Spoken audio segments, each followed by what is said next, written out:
Enemy of the state. An enemy of the state. Enemy of the state. Dank Podstash. You're listening to Enemy of the State's Dank Podstash. The Podstash is available on YouTube, SoundCloud, and everywhere else podcasts are found. Let us know where you want to listen, and we'll release there as well. If you want to help us improve the podcast, check out our shops at blackmarketmemes.threadless.com and dankpodstash.threadless.com. Links will be provided. Anything you buy helps us make the Podstash better. Business owners and creators, advertise on the Dank Podstash. Reach a larger audience, make more sales. Email us at dankpodstash@gmail.com for details.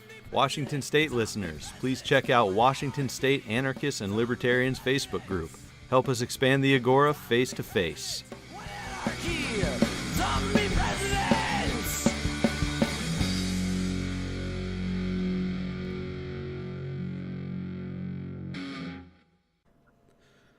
Welcome to episode 20 of Enemy of the State's Dank Podstash.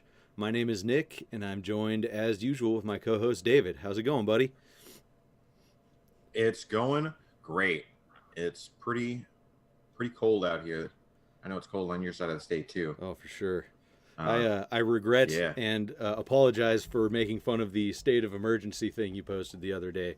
I was like, it's just business as usual here in Eastern Washington, and then power goes out all day, water freezes, hooking up generators. Yeah, 3 hours later, you're like, it's the end of the world, David. I'm like, yeah, well. Well, in the end of the world that I was mostly prepared for, so I'll be more prepared next time. Well, we're here with Gabe, and he works with us on a bunch of other stuff, various meme pages, Black Market Memes, Anarcho Taco Ball, all sorts of stuff. So how are you doing, Gabe? I'm doing great. Just happy to be here. I know kind of short notice. We've been talking about, me hopping on the podcast on and off, and we'll see how it goes. I'm sure I'd like to do it again. And then I'm sure some of your listeners know me either personally via Facebook and other social media and stuff like that. And for those of you who don't, I'm a lifelong New Hampshire resident. I have a small family here in the Seacoast area of New Hampshire. If anyone is in New Hampshire, feel free to hit me up on my Facebook, Gabriel Edgar. And I'm really willing to meet anyone up for a pint and just, shoot shit a little bit. And then, and if anyone's ever interested in being part of the silliness that is the Free State Project, message me. And I've talked to, hundreds of people over probably the past 5 years about, what the Free State Project is and moving here and how great New Hampshire is, blah, blah, blah. I'm not one of those people that signed the Free State Project thing, and I don't encourage people to move here just because they want more liberty. It's really a lifestyle, and you really, it's a complicated thing, but don't move here just because you think automatically because you're changing your location you're going to be more free. It's more of a mentality than anything. Yeah. So I think that's all about me. Oh, and I'm a purveyor of memes. Oh, yeah. That's the most important detail. Yes. Right. Yeah. Thanks for coming on with such short notice too. We appreciate that. Yeah, no problem. And anytime. I'm just, both of you guys are cool and stuff like that.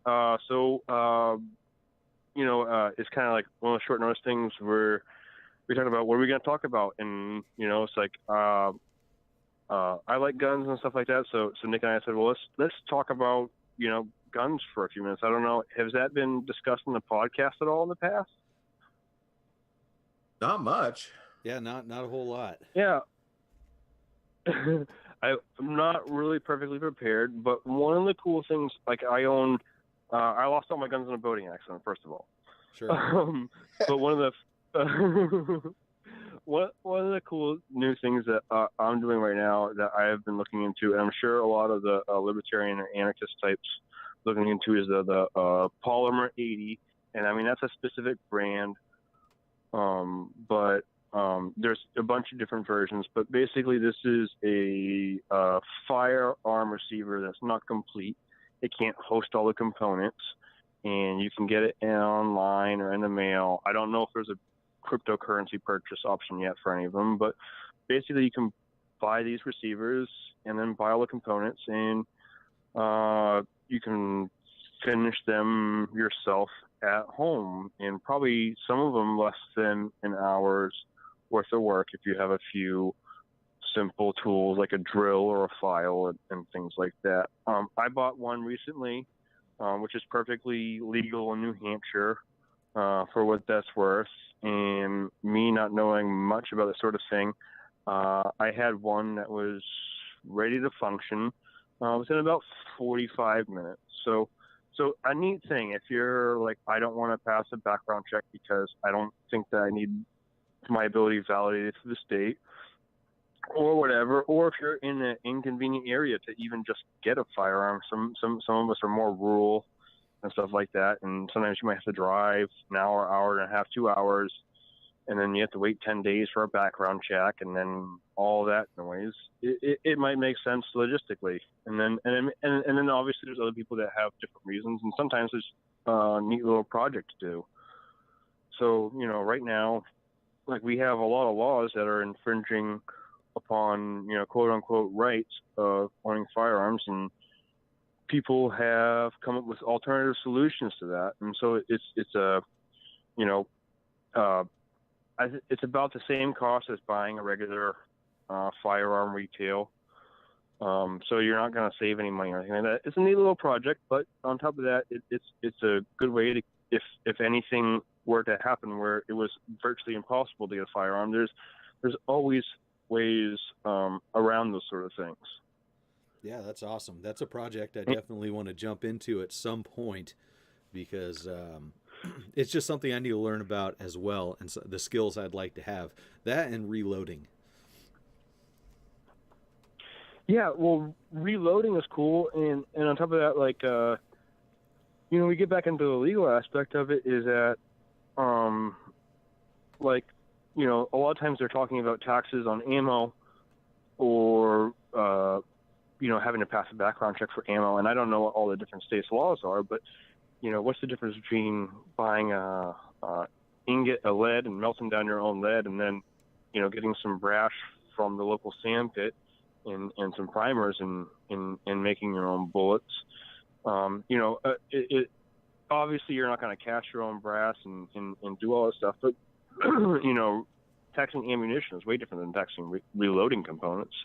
If they were to start taxing reloading components, then or background checks, I mean, there's all kinds of different ways to subvert the law if you're in a state or a country, that has increasing restrictions on purchasing certain items.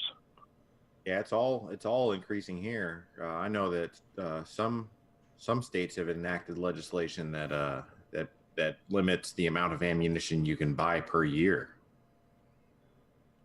Well, how do they keep track of that? Right?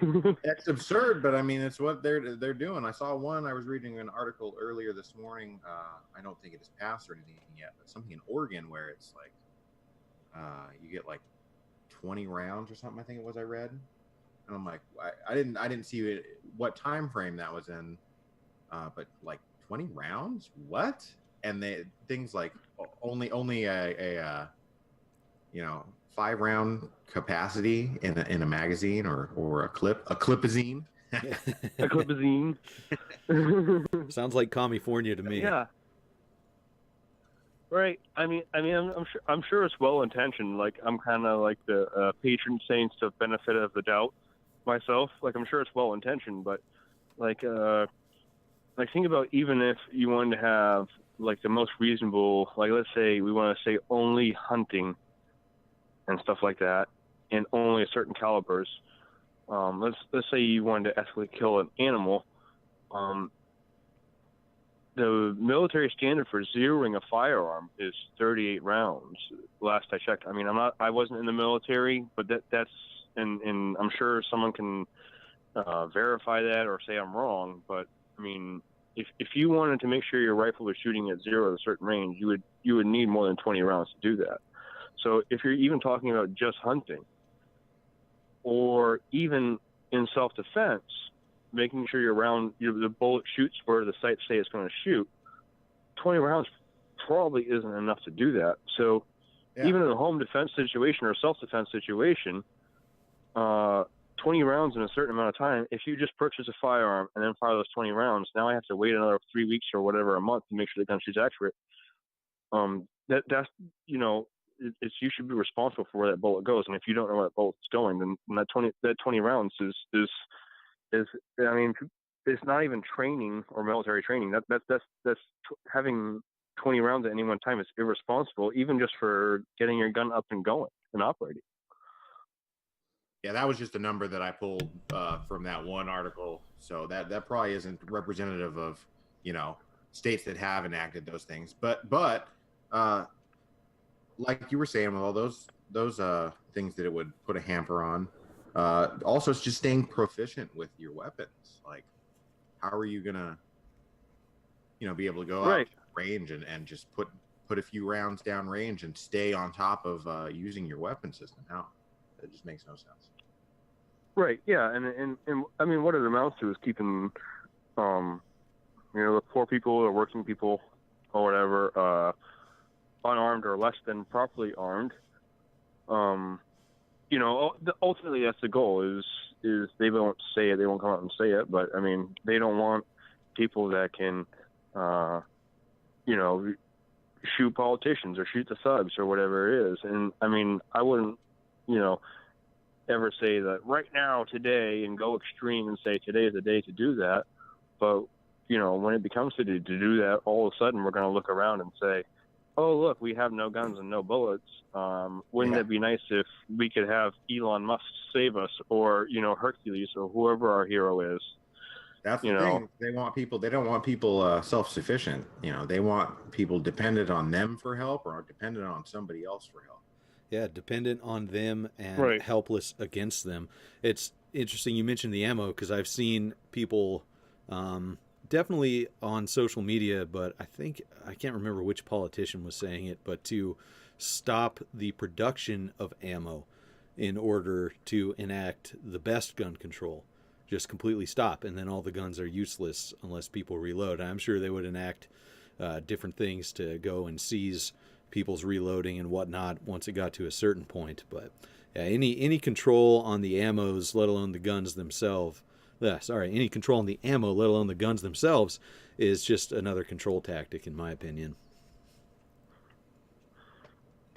Right. Yeah. I mean, and this is, you know, none of what we're talking about is new or different. But it's I think in the chat that we're all in, that we have all of our meme buddies, and I sent like a link, and it was a Washington Post link, and I was talking to one of my brothers, which is more educated on the subject, but it was talking about, you know, feudal Japan in guns, and one of the things was that it was, and he explained it to me, but I'll just do the short version. Basically, there was this one kingdom, and they used guns, and they murdered they went to war and completely wiped out the tribal, and they established the shogunate or something like that. And then this other guy came in, and he used guns and then wiped out them and established his shogunate. And he said, we're never going to use the guns again. Congratulations, I'm the nice shogunate. Now that we have no guns, you know, you guys don't have to have anything to worry about. We'll never have war again. And then it was like, and it was just like, well, that sounds nice. They had gun control and all this stuff. But then like talking to my brothers, so come to find out all this detail is that, like, they were actually raiding a bunch of areas and taking steel from the Koreas and things like that to make swords and armor and other weapons and all this stuff. And the peasants couldn't have guns, and the other tribes and stuff like that couldn't have guns, so there was never an uprising. And then magically, or I shouldn't say magically, but, you know, meanwhile, James Cook comes in with his ship and basically forces commerce, because all of a sudden they realize that they can't keep foreigners away anymore, and the foreigners have guns. But, like, the moral of the story isn't like, are guns bad or are guns good or are guns gun control, is that it's just like, well, the guy used guns to get control, and he said no one has any guns anymore, and then the nation ended up being fucked in depravity for, you know, a couple 100 years until someone else showed up with guns. Not that there's like guns make nations better or anything like that. It's kind of, I don't know, draw your own conclusions. Well, the guns are out there. They're already out there. The technology's out there. The idea's out there. People are always going to find a way to make them if they go away or something similar. I think that's a classic situation with anything. That's something that gets brought up a lot with nuclear weapons. It's out there, and even if all the countries in the UN and all the countries outside of that, whatever, made an agreement to destroy all their nuclear capabilities, it's not like they're going to destroy all the information permanently, and there's going to be people who can re-establish that. Right, exactly. The technology is there. Someone came up with it for a reason. It's not that hard to reverse engineer or re-engineer it to make something like that happen. And then back to the firearms talk or whatever, is that like in this day and age, it's like I can go to the hardware store and for $50, make something that's capable of firing a bullet. Yeah, you've seen plenty of people do it for the gun buyback things where they go and they, make some pipe guns and then they're like, hey, I'm selling this to you. Give me my money. Right. Yeah. And a lot of times, sometimes I think there was one a couple months ago that was in Baltimore or something like that, where the price, it was either Baltimore or New Orleans, but the price of the gun buyback was so ridiculous that it wouldn't have been too hard to go to a neighboring state and just buy some cheap guns and even make cash on that. And it was one of those things you kind of sit back and laugh and the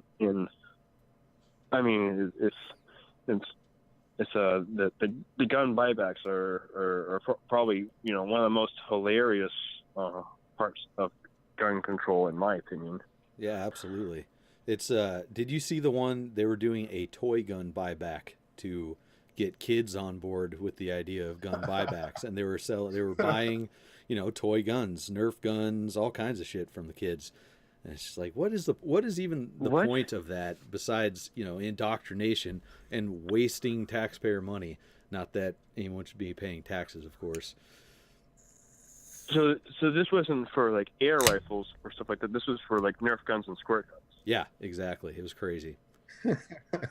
That's like ridiculous. Like what kind of cuck dad is going to take his kid to give his Nerf gun in? Many of them. There was lines. There was lines to do it. It was crazy. What?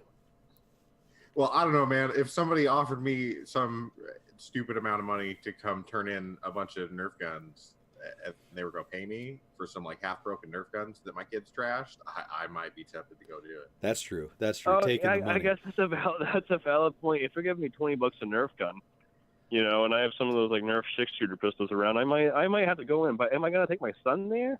I think that was one of the stipulations, that you bring your kid. Well, I think for me that might be a learning moment. Son, this is how we get money. This is how we get free money from idiots. Yep, this is how stupid these cops are. I have to give him my Nerf gun? No, we'll hit Walmart on the way home. Yeah, exactly. We're gonna hit Walmart. We're gonna get Daddy a new gun and you a new toy gun. Right. Yeah. yeah. I guess that would be the lesson. Absolutely. Look at these idiots. They're paying us money for your toys. Another great takeaway. That's ridiculous. Today we're learning about idiots. Yeah. Another great takeaway from the buybacks and people making the pipe guns or any kind of guns to go sell back there. That might just be a good skill to learn, to make your own improvised firearms just in case, because it's worked in different situations. I would imagine of martial law and whatnot. You have whatever improvised device that you have, and you take down whoever's oppressing you, guarding you, whatever, and then you get their guns and you grow from there. Right. Yeah, absolutely. And I mean, like, I think it was like last year around this time or whatever, I actually caught a ban for posting a bunch of manuals and stuff like that on one of the meme pages. But there's all kinds of free and public PDFs online that show you how to build hardware store guns. Some of them use metric because they're based out of London, but there's still a bunch of good ones. I mean, there's anyone who knows anything knows how to look up YouTube videos and things like that. And then on top of that, there's also even regular, standard firearms. There's tons of manuals and things like that, how to modify them to be non-compliant, legally. Not that I would recommend doing that. Obviously, you don't want to get your dog shot or get into any more trouble than you can. But the information, my point was that the information's out there. Sometimes it's once the information's out there, until they start restricting that and start deleting open source information or whatever, it's going to be difficult, to completely outlaw it. Just like there's, manual ways at your home to make gunpowder. And I'm sure if I looked hard enough, I can make my own primers. I'm sure if I looked hard enough, I can make my own brass casings. So it's not like gun control is a real thing as far as like limiting the convenience of it, but as far as like creating a completely unarmed society, I don't think that's the reality of it. Saying that one day our society will be 100% unarmed. Hopefully we never get that way, but here we are, and it's actually a real discussion that there's a potential for that. Yeah, absolutely. I can't remember the name of the substance I was looking up, but you can make like your own homemade incendiary devices. I don't know, just something to be aware of, and melt through engine blocks and whatnot. But all this is just making me think of, I posted a meme that I liked a lot on the Podstash page the other day of LeVar Burton holding the Anarchist cookbook. And a lot of people were saying that that's a good one, but it's some of the recipes are pretty dangerous. And then also there were editions put out with intentionally wrong recipes to get people hurt, which is pretty interesting as well. But I also received a lot of recommendations for The Poor Man's James Bond, which is a book I'm interested in finding that I hadn't heard before.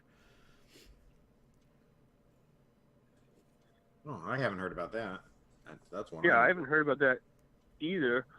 I think the guy who I was watching a documentary with the guy who wrote the Anarchist cookbook, and I think it was I want to say it was a British guy. I'm not 100% sure, but the guy who actually put that book together didn't do much of those things. I don't think he actually probably even put together one recipe. He looked it up in a lot of manuals, in a lot of library books and things like that, and put it all together. And I think it was done in the mid 60s. So it was done at an odd time, but like obviously like anything like that, it would be completely reasonable to if you have some sort of recipe or something like that to cross check it. Like if I wanted to make if one were to want to make an explosive or something like that, and it's something like step one is boil gasoline. That's probably not a good idea to do on a gas stove. And I mean, there's a certain amount of common sense, but also, I mean, but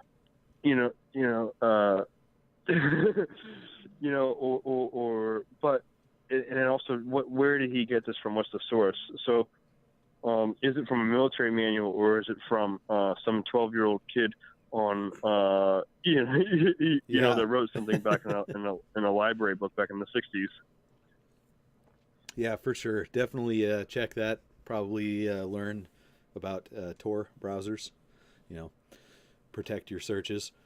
Yeah, for sure. Make sure all of those recipes are safe. Yeah, absolutely. Oh yeah. Do this in a library. Don't do this on your phone. Yeah. There's a really good book called. But we're talking strictly recreational here. Yes, absolutely. There's a really good book called Patriots by a guy named James Wesley Rawls. I believe he runs survivalblog.net net.org.com, something like that. He's a survivalist. I don't think he's former military, but I ended up picking up the book on a friend's recommendation, and he wanted to write pretty much a survival manual that people would read, because everyone has, if you're into that kind of stuff, everyone has a survival manual around, and I read them cover to cover because I'm very interested in that kind of stuff, whether it's the SAS survival guide or anything like that. And this guy set out to write a survival manual in the form of a novel so that it would really engage readers, and it was really, really fucking good. The story was good. It was a little right-leaning and more religious than I am interested in, but the info was all in there in a really relatable way, and it was really cool. And by right-leaning and more religious than I'm used to, like it's about an economic collapse, and the first people they run into, like crossing across the property where they are cannibal atheist commies. So that should tell you who they think are the bad guys. And that's kind of hilarious. But the information is fucking great. Right, absolutely, because obviously the atheists would be cannibals and communists. Like you couldn't have Hindu cannibals or anything like that. They just of course. That's like the most ridiculous. Like that's like, let's make the worst person possible from my perspective. Okay, cannibal atheist comedy. Yeah, exactly. What a weird amalgamation. Yeah, yeah. I read that and I was just laughing. Like it was supposed to be a really why wouldn't it tense be Why wouldn't it be what? I mean, honestly, in my opinion, I think I was gonna say honestly, in my opinion, I think it seems more rational that be cannibal atheists, like libertarians or whatever, because it's like, or anarchists, because it's like, well, they violated an app, so we might as well eat them. Yeah. Well, it's interesting because they lean extremely libertarian in the book as far as their political leanings, but I think it's like big L libertarian and on the right end of the spectrum. But it's a good book either way for the information. Right. Yeah, as far as like political spectrum, it'd be like the conservatarian, as I call them. Yes. The I voted Republican one time, and then I realized that I should change my mind because these guys suck. I think he'd get along with Liberty Hangout, possibly. Cool. Good for him. None of my business.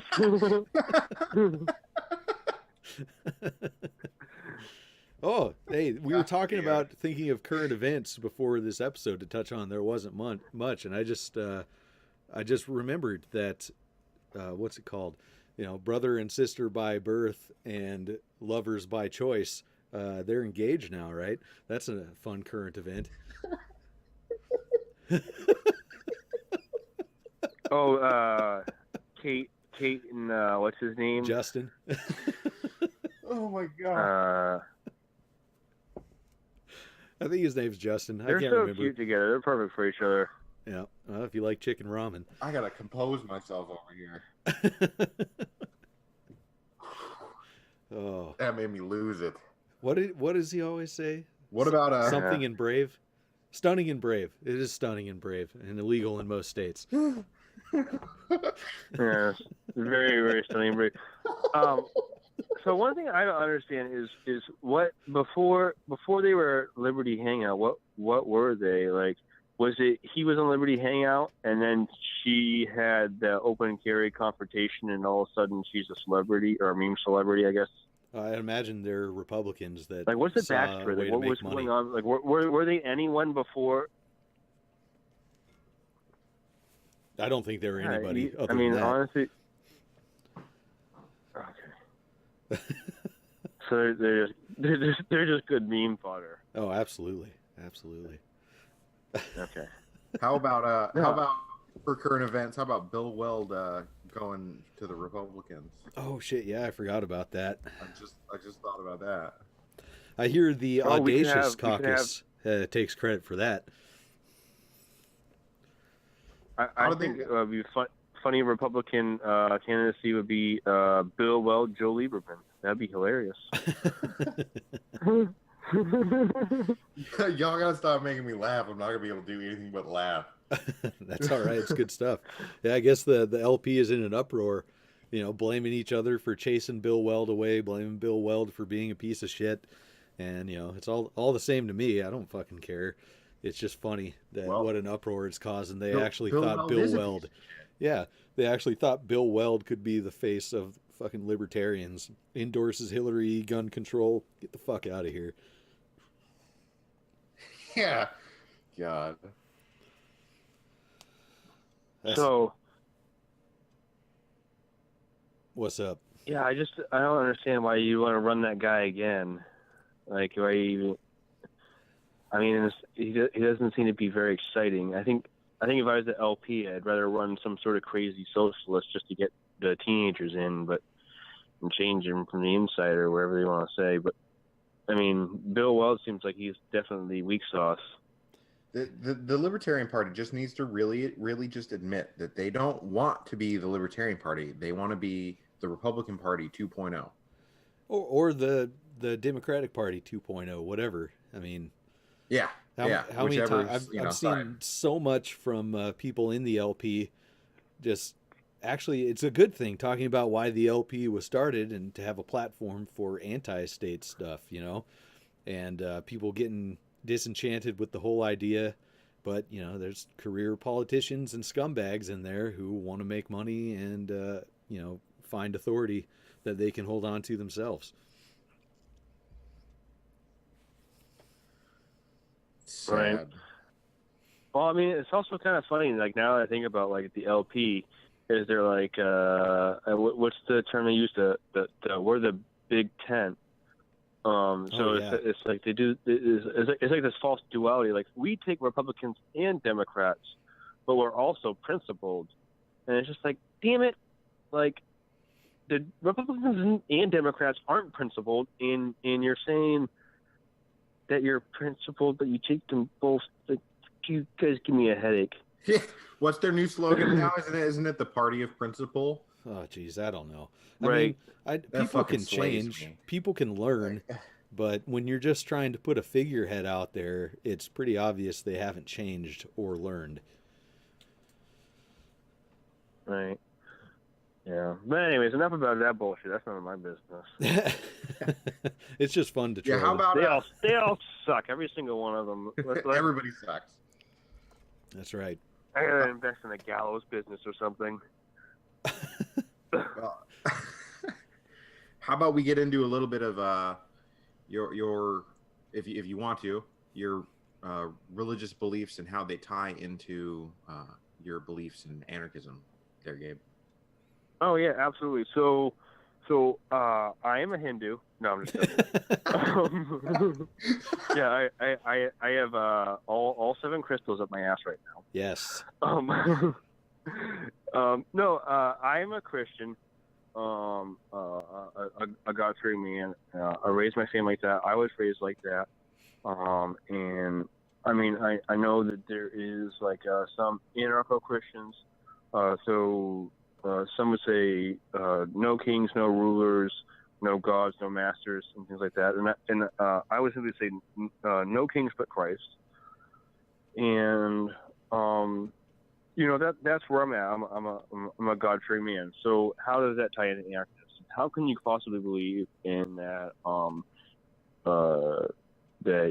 that I am the sole ruler of my life, or also I say that God rules over all of creation and things like that, and there's nothing else, or whatever. And then, like, there's some verses in the Bible, and just so everyone that's listening to this, I don't pretend to be any theologian or anything like that. I'm just trying to kind of hash out randomly, and I wasn't very well prepared for this. But, there's some verses in the Bible, like the Romans 13, or whatever, that, let me pull it up right here, that's the, let every soul be subject unto the higher power, for there is no power but of God. The powers that be are ordained of God. So, I mean, like that right there, you're like, oh, wow. It says that there's no power but of God, powers that be are ordained of God. So, and then it goes on to say, whoever resists the power resist the ordinance of God. So that means that, like, it's kind of like if you read that on face value, just that little tiny snapshot, you'd say, well, that's God. That's the Word of God. If you consider it the Word of God, that's saying that anything that's the state or your boss or whoever, God put above you, so you shouldn't resist it, because then you're, denying God's power in your life. And then, but here I am as a person saying, fuck the police and like silly stuff like that. So like it's kind of living the Christian life with anarchism is like people is that it's taking the whole context of everything in it, and there's ways to subvert the state without being a complete douchebag, which I think kind of falls a lot in line with like some of the thoughts of agorism. Like, does shooting a cop advance anarchy at all, or advance a stateless society at all, I should say? Does shooting a cop with a simple action, or shooting a cop with no aggression or anything like that, does that advance a stateless society? I mean, I would say no. I think it depends on the situation, of course, but yeah. Right, but obviously, it depends on the situation, of course. Like, it's not a simple yes or no. But we're saying, like, one drives by my yard, and I say, well, I don't like cops. I think he's a cab, this and that. Sure. So all of a sudden, I'm just going to pop around, and if he dies, good for him. Good for me too, because and then I can take out 2 or 3 more before they take me. Like obviously that's some of us would be cheering a person with that attitude on.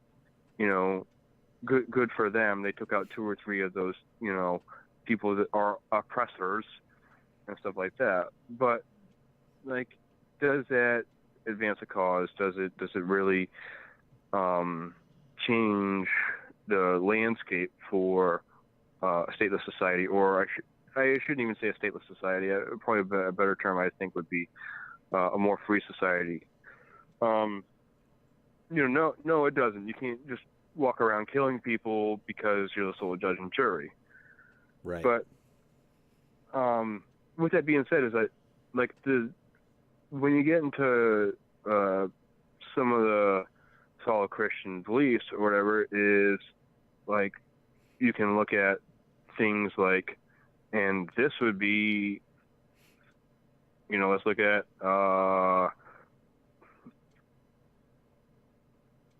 Matthew 28. It says, "Go ye therefore and teach all nations, teaching to observe all things whatsoever I commanded you, and I'm with you all the way to the end." So what does that say? That's a command from Christ. That's what Jesus said on the earth according to the Bible. You can debate that, the canon of Scripture, all you want. But if you were to say, this is the Word of God, you say, what is the last thing he says after he's resurrected and goes in? He says, "Go ye therefore, teach all nations, baptize them, and teach all the things I've said." It doesn't say, "Go ye therefore, kill the Romans because they're a bunch of bastards," or whatever. So, like, as an anarchist or whatever, is that... It'd be a whole lot cooler if it did. It would be a lot cooler if he did. But as an anarchist or whatever, it's just like, we know that society is upstream of government. We know that like how do we change the government? Do we change it by killing a bunch of people and having a revolution? Absolutely. Those things happen. I think there's reasonable times to join in violent actions. Sure. I think people need to weigh that on an individual level, whether they have a family or not, or whether they're capable of doing it, or whether like they may have a higher need. Like, let's say, like the farmer that supplies food to the community that may be subverting the state. Would it be reasonable for him to take up his arms, and then he goes and dies, and all of a sudden the community that is subverting the state, all of a sudden they don't have food? Right. Obviously that's doesn't make sense. But the more important thing is educating people, because if people don't know that they're being oppressed or whatever, or that they're I hate to use oppressed, it's so cliche. Sure. But if people don't know that they're being treated poorly, and that that things aren't voluntary, that things aren't working a certain way, if they're not educated, if they're just what's the meme, the NPCs, so they don't know that they're NPCs and just walking around and being tax cattle or any of this stuff, then then it doesn't really matter. You can have an argument or a debate on the state house floor, and if nobody understands what the heck you're talking about, then it's for nothing. And it's just like, if you can, tell somebody that, but it's just, back to how anarchism relates to scripture, is that it doesn't say, go on a crusade to convert the Muslims. Right. Like, what the Crusades did was absolutely horrible. It was a horrible time in Christianity, if you could even call that Christianity. But it's like, did that advance Christendom? Absolutely not. That was horrible. Did they convert people? Maybe, but that's not you go back to Matthew 28. It doesn't say go on a crusade and kill a bunch of people in order to convert a couple hundred. Right. That's the same thing. I think I'm kind of beating around the bush, and I think you guys can help me thread the needle, but it's not about obviously a reasonable defense of yourself, and then you be a productive person, and you take care of your family, and you have reasonable defense of yourself in your household. But the idea isn't that you it doesn't say go ye therefore and get the politicians in office to make murder illegal, or it doesn't say go ye therefore in war on foreign nations. It says just go and teach. Sure. The simplest thing. That's the Crusades are a great example of. I mean, I feel like I can tie it into the whole idea of violent revolution.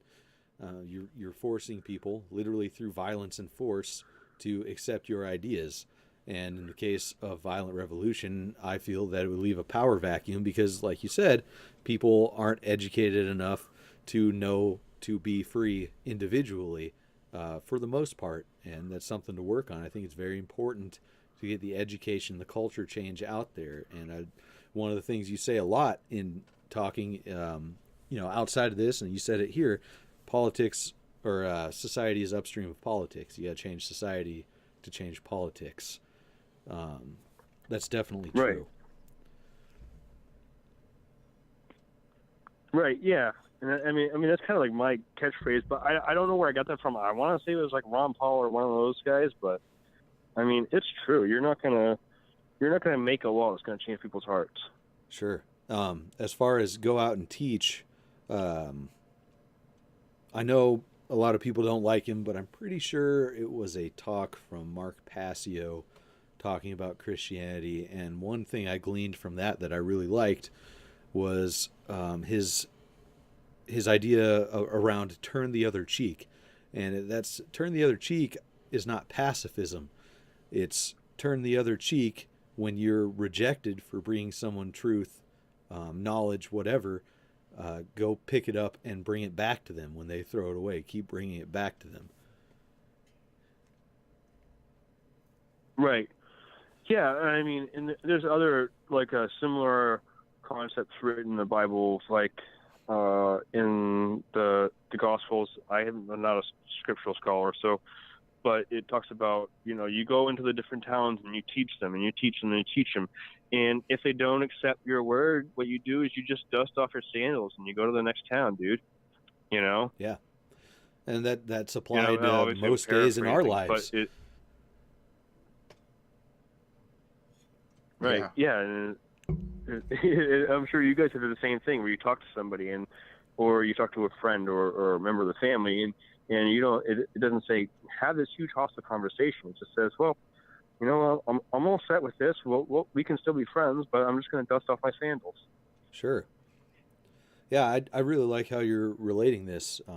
I was raised Christian, mostly conservative and stuff. I'm not that anymore at all, and I do subscribe to the no gods, no masters.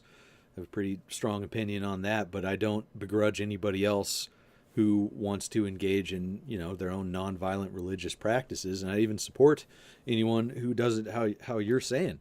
It's a good idea. There's lessons to be learned from the Bible, from a lot of different religious texts, scriptures, whatever. If you don't have to look at them as necessarily the word of God or a God or anything like that to get good lessons out of them. Right. Absolutely. Yeah. And I think we we also have, like, in our circle, we have like some Latter-day Saints and Mormon friends and things like that. And I mean, we've all been like having those conversations, and sometimes we bounce different ideas back and forth. And that's one of those things, like you cannot be begrudging of someone of a different religion, and you can like discuss it. And like sometimes a lot of those discussions is just like, wow, like I found out like what I taught as a Christian growing up in a Christian private school. Like I was informed that your religion had XYZ point of view, and I found out that 60% of that was wrong. Sure, absolutely. It's when religion becomes authoritarian or meshes with the state or something like that is when I reject it, and I know a lot of other people do as well. But you got to be careful not to then categorize that whole religion as authoritarian or statist or whatever, because obviously not every person participating in that religion feels that way. Right, and that comes down to individual accountability and responsibility.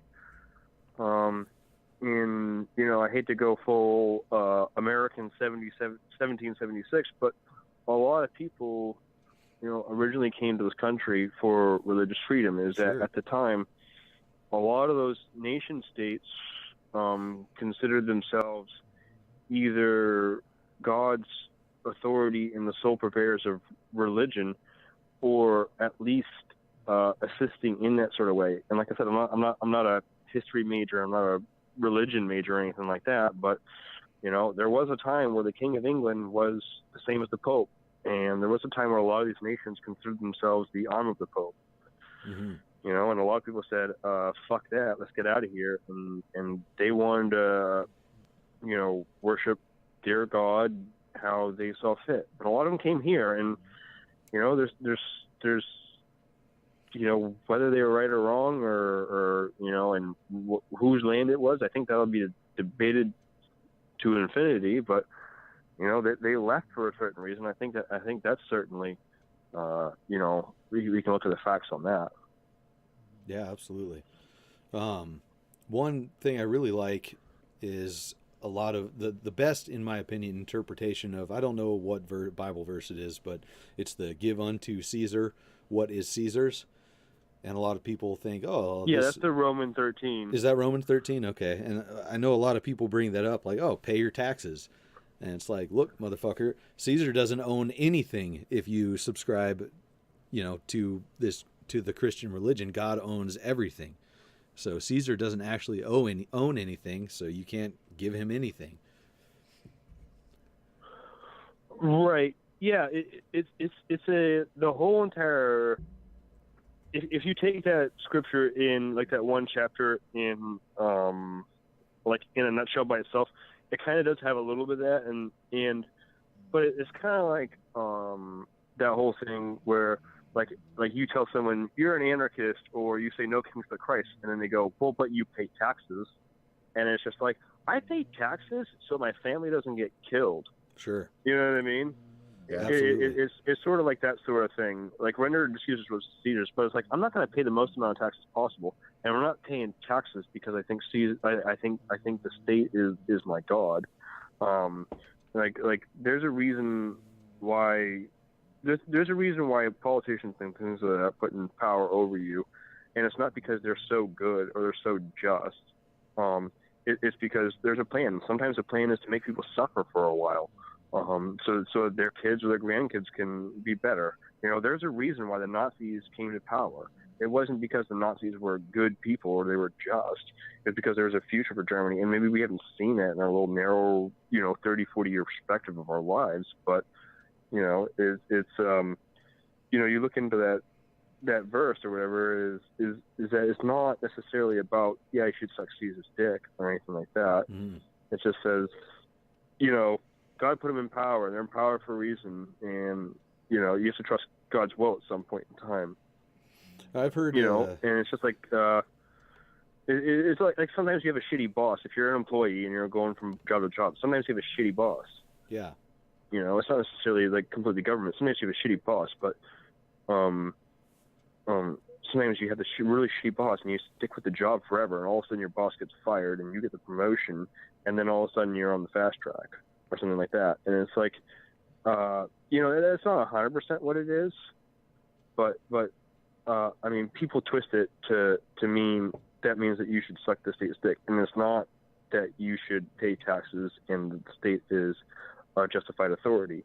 It's that God has put them there for a reason. You should still be a good person, because after that, it also goes into some sort of like Nat thing. Render libertarians would say it's like the Nat. He says, "Oh no, ready therefore all are due. Tribute to whom tribute is due. Custom to whom custom. Fear to whom fear." Why would that say fear to whom fear? Well, obviously you don't fuck around and find out. Yeah. Honor to whom honor. If you have, it means, you know what I mean? Yeah, reciprocal. Oh no man anything. That means, right, exactly. Oh no man anything, but love one another. Ready to love one another has fulfilled the law. For this is, thou shalt not commit adultery, thou shalt not kill, thou shalt not steal, thou shalt not bear false witness, thou shalt not covet.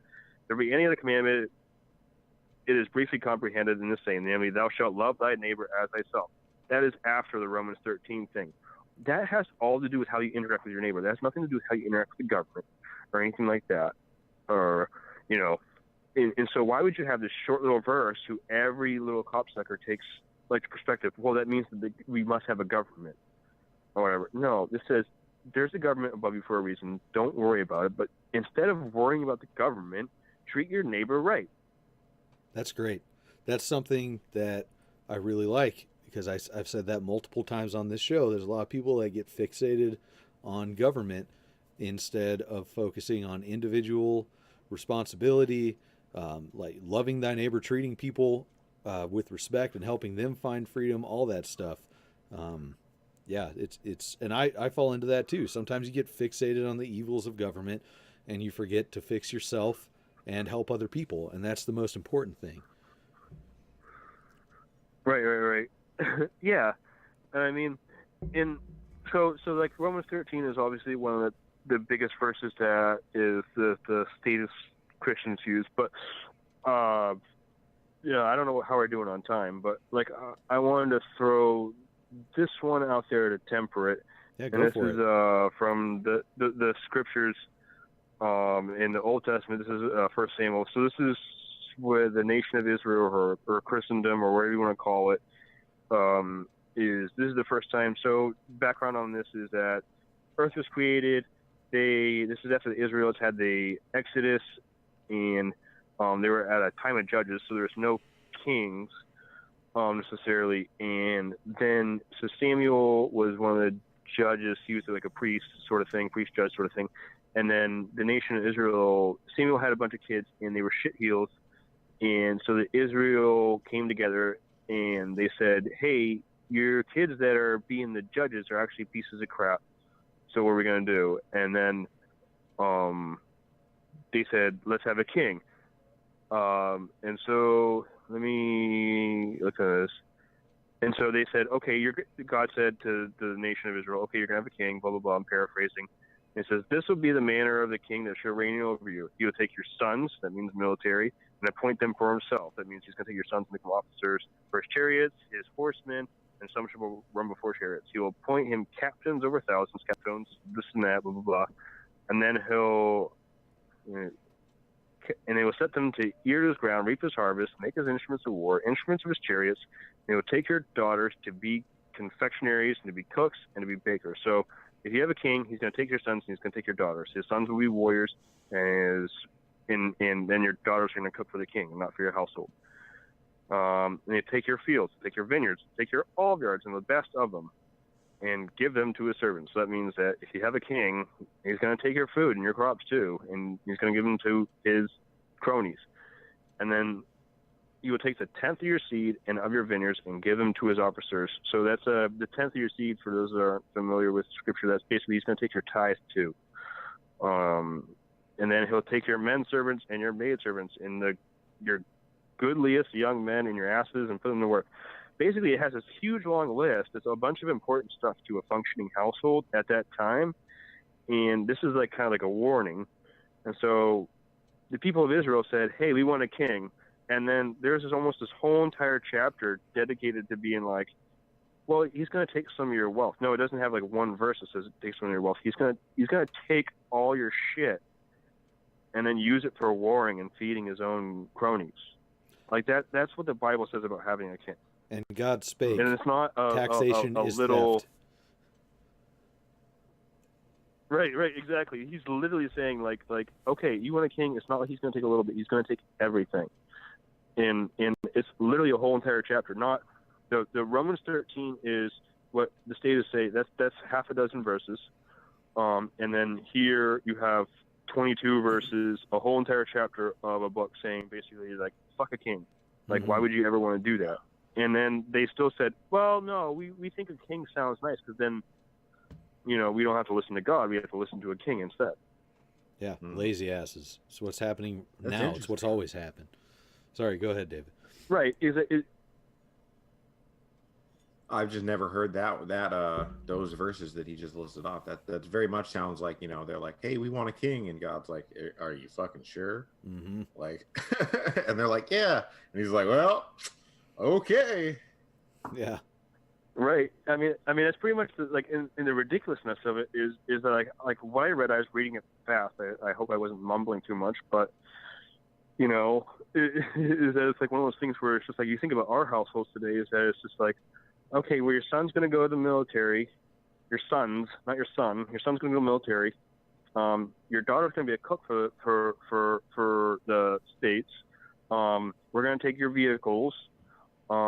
Anything you make, we're going to take about 90% of that, and you'll at least get to have your house and live. And I'm like, I don't know if I like this king thing, but the thing was is that they were trading it for, we have, instead of having to go through any sort of religious system and stuff like that, they said, instead of going through a religious system of God and the judges and stuff like that, which were corrupt at the time, fair enough, they wanted to go through corrupt mankind, which, I mean, if biblical scholars could look it up and find out, that's like the beginning of the downfall of Israel, and they ended up going through 3,000 years of tragedy after that, and are still in the same tragedies.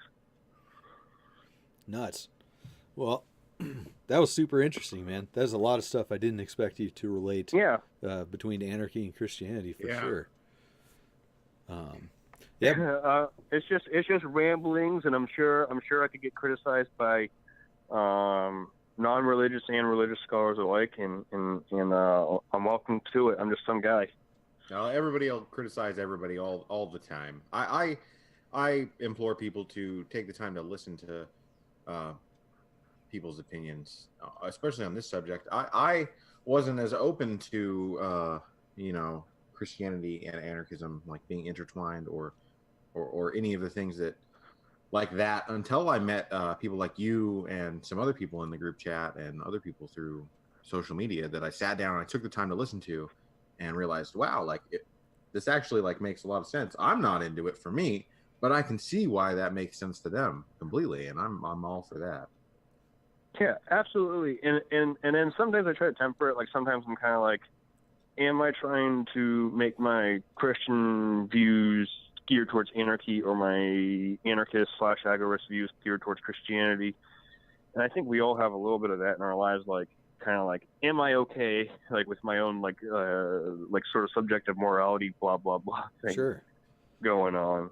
But I mean, I think like you said, it kind of works for everybody, and it's like it's not for everybody, and I know not everybody's going to get converted to Christianity, and that's not my intention. My intention is just to be a good guy and teach my kids how to be good as well.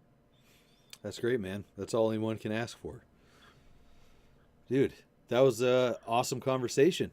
I think it's about time to wrap it up, about an hour, but we'll definitely have to do it again. Oh, yeah. Sweet. Absolutely. And we can talk about something besides guns and religion and listen to my random rambling. For sure. Well, where do you want people to find you? What do you want them to look at?